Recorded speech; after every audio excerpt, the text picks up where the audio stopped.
Hali ya pili ni watu ambao wataishi katika miji ambao kuna makafiri, lakini makafiri wao ni waadilifu, hawaonyeshi Waislamu. Yani taban kuishi katika mji wa makafiri, miji ya makafiri kama hii miji ya Ulaya na kadha na kadha, haifai. Hilo linafahamika, la yajuz. Yani kisheria haifai kuishi katika miji ya makafiri, nchi za makafiri. Naona hapo, lakini inafaa kuishi katika nchi ambayo ima iwe ni nchi ya Kiislamu au iwe ni nchi ambayo tastatiru an tudhhira fihi sha'air al-Islam. Yani iwe ima ni nchi ya Kiislamu moja kwa moja au ni nchi ambayo unaweza kudhihirisha sha'air al-Islam. Nini maana ya kudhihirisha sha'air al-Islam?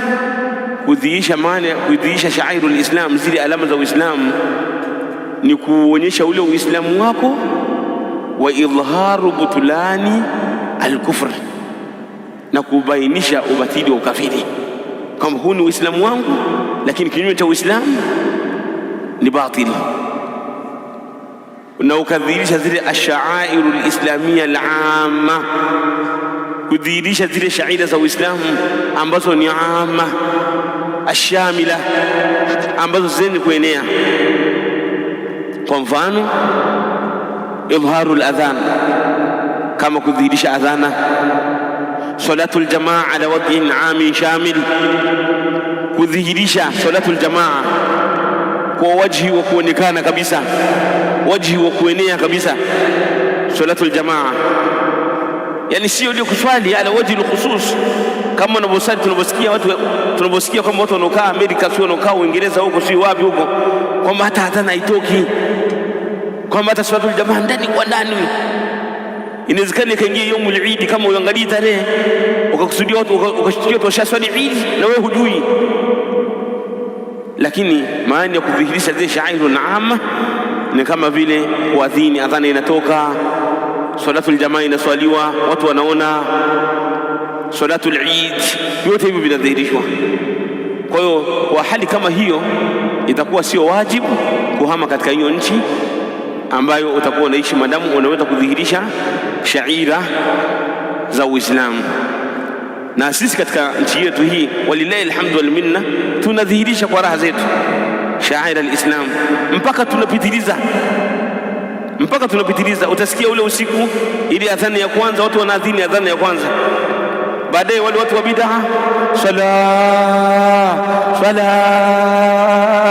wal muslimina sala wal muslimati sala. Nyumba hiyo ndo kaburi lako, kitanda ni jeneza lako, shuka ni sanda yako, mpaka tumepitiliza. Hata katika hiyo shairul Islam tumeongeza na shairul bid'a, lazima tukaziongeza hapo. Tumefahamiana hapo? Hayo sisi lillahi alhamd nudhihiru sha'aira al-Islam. Kwa hii ni hali ya pili, kwamba mtu akiishi katika nchi ya kikafiri ambapo hafanyiwi wadui, basi itakuwa hatakiwi kuleta matatizo, anatakiwa aishi bila kuleta shida yoyote. Na hali ya tatu ni kuishi kwa kuwa, kama alivyoishi Mtume akiwa Madina. Hapo ndipo ambapo mtu atakuwa ni mwenye kusimamisha hayo masaila ya jihadu fi sabilillah wa ma ila dhalika, kama ilivyokuja. Kisha anasema al-Imam al-Bukhari rahimahullah ta'ala, hadathana Ismail قال حدثني ابن وهب عن عمرو عن بكير عن بسر بن سعيد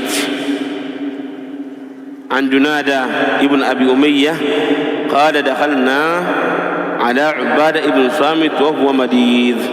حديثه إن شاء الله تبارك وتعالى ndio ambayo tutakayoanza nayo fi al-usbu' al-qadim, katika au fi ad-dars al-qadim, katika darasa ambayo itakayofuatia insha Allah taala.